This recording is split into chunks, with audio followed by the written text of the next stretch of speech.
వసుదేవసుతం దేవం కంసచాణూరమర్దనం దేవకీ పరమానందం కృష్ణం వందే జగద్గురుం. ఓం శ్రీ రాధాకృష్ణాభ్యాం నమః. ఓం కృష్ణం వందే జగద్గురుం, అర్జునం వందే జగదేక వీరం. మనకి ఇప్పుడు గ్రహాల మార్పు జరగబోతుంది. ఎలా?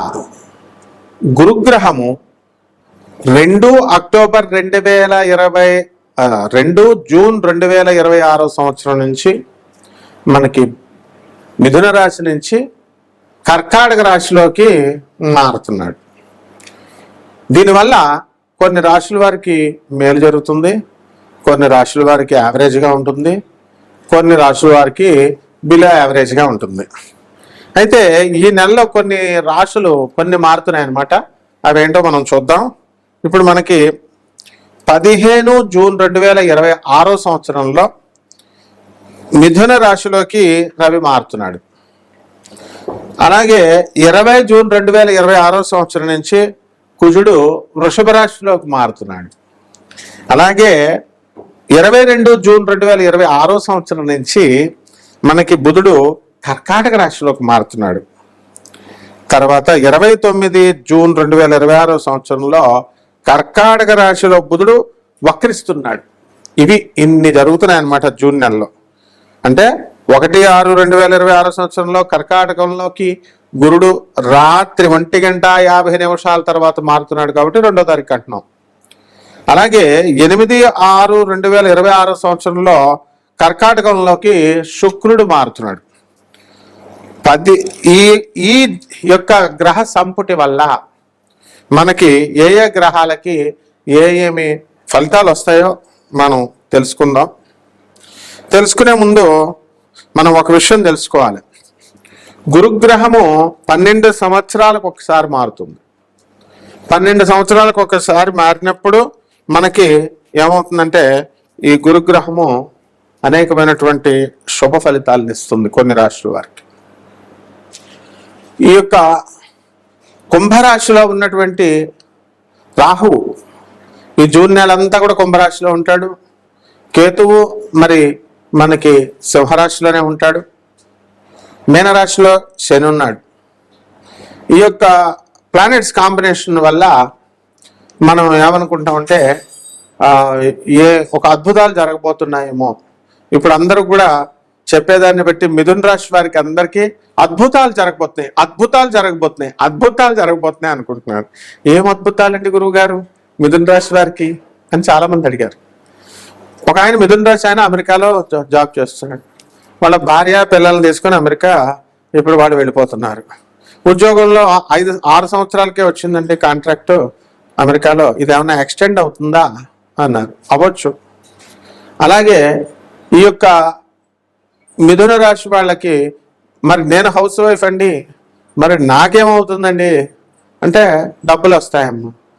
మిథున రాశి వాళ్ళకి, మీ తమ్ముడు వాళ్ళకి, మీ మరదల వాళ్ళకి డబ్బులు వస్తున్నప్పుడు నీకెందుకు డబ్బులు రావంటే, డబ్బులు నేను హౌస్ వైఫ్ని కదండి నాకు ఎలా వస్తాయి అంటారు. అది ఎలా వస్తాయో మనకు తెలియదు. మనకి డబ్బులు వస్తాయంటే వస్తాయి అంతే.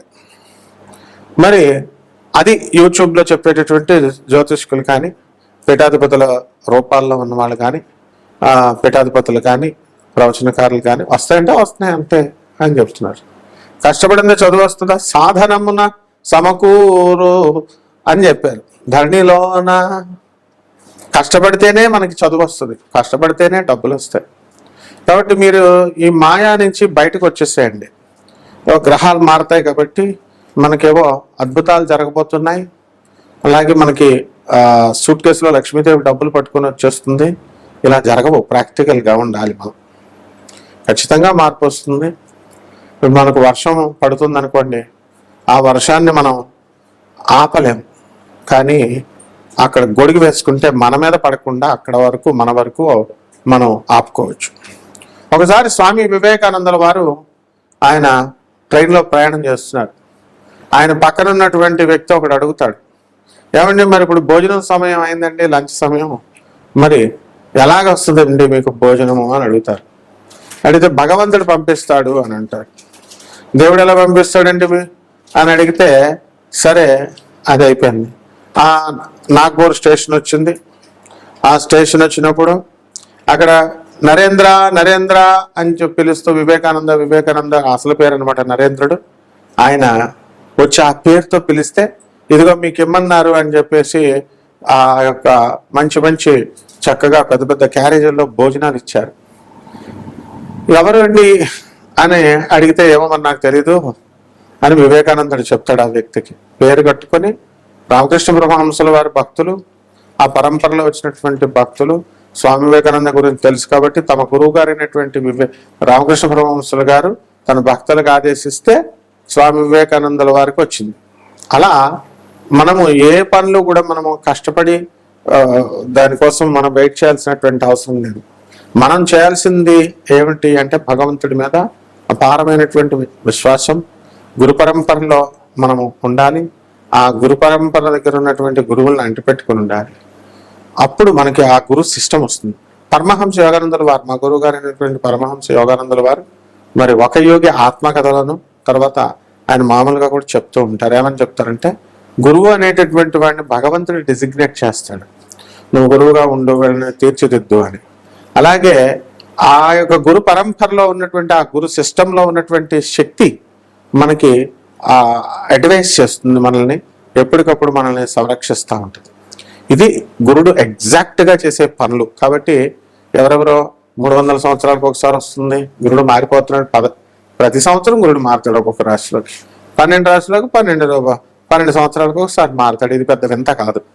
కానీ అలా మనకి ఏదో వండర్స్ జరుగుతున్నాయి, మీరు ఈ మాల వేసుకోండి, లేకపోతే ఈ సింధూరం పెట్టుకోండి, ఈ పూజ చేసుకోండి, ఆ హోమం చేసుకోండి, ఇలాంటివి ఏమీ అవసరం లేదు.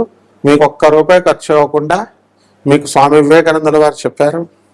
అలాగే service to humanity is real service to God అని మానవులకి, పేదవారికి, అనాథలకి, వికలాంగులకి, సాధువులకి సేవ చేయడం ద్వారా మరి తప్పకుండా గురుమండల వ్యవస్థ నుంచి గురువు యొక్క అనుగ్రహం మీ పైన వస్తుంది. అలా కాకుండా బాగా డబ్బు ఉన్నటువంటి వాళ్ళు పెసనార్తనంగా వాళ్ళ బీరువాళ్ళలో డబ్బులు దాచుకుని ఖర్చు పెట్టకుండా పేదవాళ్ళకి, అవసరంలో ఉన్న వాళ్ళకి కనుక ఆదుకోకపోయినట్లయితే వాళ్ళు తప్పకుండా నష్టపోయేటటువంటి అవకాశాలు ఉంటాయి. కాబట్టి ఎదుగుదల మాట ఎలా ఉంచండి, డౌన్ఫాల్ అవడానికి అవకాశాలు ఉంటాయి. కాబట్టి ఎంతసేపు కూడా మీ పక్కవాడు మీ పట్ల ఏదో ఒక సహాయం చేస్తారనేటటువంటి ఎక్స్పెక్టేషన్తో ఉంటాడు. Everyone will have greater expectations on his fellow beings అని. కాబట్టి మనకి మీరంతా ఎదగాలని పక్కవాడు కోరుకుంటాడు. ఎందువల్ల కోరుకుంటాడు? వాడి మీ కారు ఉంటే వాడిని ఎక్కించుకుంటారండి, మీ దగ్గర ₹100 అంటే ₹10 వాడికి అప్పిస్తారండి. This is positive optimism. అందువలన ఇదంతా కూడా స్వామి వివేకానందుడు, జగద్గురు ఆదిశంకరాచార్యులు వారు, ప్రభాత రంజన్ సర్కార్, ఆనందమూర్తి గారు ఇలాంటి వాళ్ళు చెప్పేవి. కాబట్టి మీ అందరూ కూడా ఇది కోటాను కోట్ల మందికి కామన్ ప్లాట్ఫారం మీద చెప్పబడేటటువంటి ఈ యొక్క రాశి ఫలాలు. దాన్ని ఒక్కొక్క వారీగా ఒక్కొక్క 12 రాశుల వారికి కూడా ఒక్కొక్కళ్ళకి మీకు ఎలాంటి ఫలితాలు ఇస్తుంది అనేటటువంటిది మనము ఈ గోచార రీత్యా మనం తెలుసుకుందాం. వ్యక్తిగత జాతకాల ద్వారా మాత్రమే తెలుస్తుంది. సో వ్యక్తిగత జాతకాల ద్వారా మీ జాతకంలో మీరు ఇల్లు ఎప్పుడు కడతారు, ఇవన్నీ చేస్తారు, మనం చదువు ఎప్పుడు వస్తుంది, ఇలాంటివన్నీ కూడా మనకు తెలుస్తాయి. నాసా లైవ్ రిపోర్ట్స్ని బట్టి మనం చెప్పడం అనేటటువంటిది జరుగుతుంది. కాబట్టి ఈ గురు మార్పు వల్ల ఏ ఏ రాశుల వారికి ఎలాంటి జరగబోతున్నాయి అనేటటువంటిది విడివిడిగా ఒక్కొక్క రాశి వారిని చూసి తెలుసుకుందాం. మేషరాశి వారంటే ఎవరండి? మేక. ఆ తర్వాత దానికి ఏలినాటి శని జరుగుతుంది. మేషం 7.5 సంవత్సరాలు జరుగుద్ది. 7.5 సంవత్సరాల పాటు ఈ యొక్క మేషరాశి వారికి ఏలినాటి శని జరుగుతుంది. కాబట్టి మేషరాశి వారికి అందరికీ కూడా ఎలా ఉంటుంది? గురుడు మనకి 2 జూన్ 2026 సంవత్సరం తర్వాత వచ్చింది కాబట్టి చక్కగా కర్కాటక రాశిలోకి అర్ధాష్టమ గురుడు అవుతున్నాడు. అర్ధాష్టమ గురుడు 4వ ఇంట్లోకి వస్తున్నాడు గురుడు. కాబట్టి మీకు ఇప్పుడు ఏంటంటే కుటుంబంలో ఇప్పటి వరకు ఉన్నటువంటి కష్టాలు, మనస్పర్ధలు ఇవన్నీ కూడా క్లియర్ అయిపోతాయి. అందరూ హ్యాపీగా సంతోషంగా ఉంటారు. అలాగే వ్యయంలో ఉన్నటువంటి ఈ యొక్క శని యొక్క ప్రభావం వలన బాగా బద్ధకంగా ఉండవు, నిద్ర పట్టడం ఇలాంటివన్నీ కూడా జరుగుతూ ఉంటాయి. తర్వాత ఆరోగ్యం విషయంలో కొంచెం జాగ్రత్తలు తీసుకోవాల్సినటువంటి అవసరం ఉంది. లాభంలో ఉన్నటువంటి ఈ యొక్క రాహుగ్రహ ప్రభావం వలన మనకేమవుతుందంటే రైతులకు చాలా బాగుంటుంది, పంటలు బాగా పండిస్తారు, మరి లాభాల బాటలో వెళ్తారు, రైతులు చేసినటువంటి అప్పులన్నీ కూడా తీర్చేస్తారు, తర్వాత రైతుల పిల్లల్ని బాగా చదివిస్తారు. కాబట్టి వ్యవసాయం, ఫెర్టిలైజర్స్, తర్వాత ఈ ఎరువులు, ఇలాంటి వ్యాపారాలు, హార్టికల్చర్, కోళ్ల ఫారాలు, ఈమూ బర్డ్స్, తర్వాత ఈ డైరీ ఫారాలు, పాల వ్యాపారాలు, ఇవన్నీ కూడా బ్రహ్మాండంగా ఉంటాయి. కిరాణా షాప్ వ్యాపారం నుంచి, డిపార్ట్మెంటల్ స్టోర్స్ నుంచి, మెడికల్ షాపుల దగ్గర నుంచి మొత్తం అన్ని రకాల వ్యాపారాలు కూడా రాహు లాభంలో ఉండడం వల్ల మీకు బ్రహ్మాండంగా ఉంటుంది. మరి మనం చేయాల్సినటువంటి పరిహారాలు ఏమిటి? విద్యార్థులు కూడా కొంచెం పికప్ అవుతారు. మరి పరిహారాలు ఈ జూన్ నెలలో మాసరాశి ఫలితాలు కాబట్టి మనకి ఈ ఏలినాటి శని జరుగుతుంది కాబట్టి శని జపం చేయండి, శని స్తోత్రాలు చదవండి, శనికి కిలోంపావు నల్ల నువ్వుల్ని, తర్వాత మనకి నల్లని వస్త్రాన్ని ఇచ్చి పేద బ్రాహ్మణులకి దానం చేయండి. దశమహావిద్యల్లో ఒకటైనటువంటి మహాకాళి అమ్మవారి యొక్క ప్రార్థన చేయండి, మంత్రజపం చేసుకోండి, బ్రహ్మాండంగా ఉంటుంది. శుభమస్తు.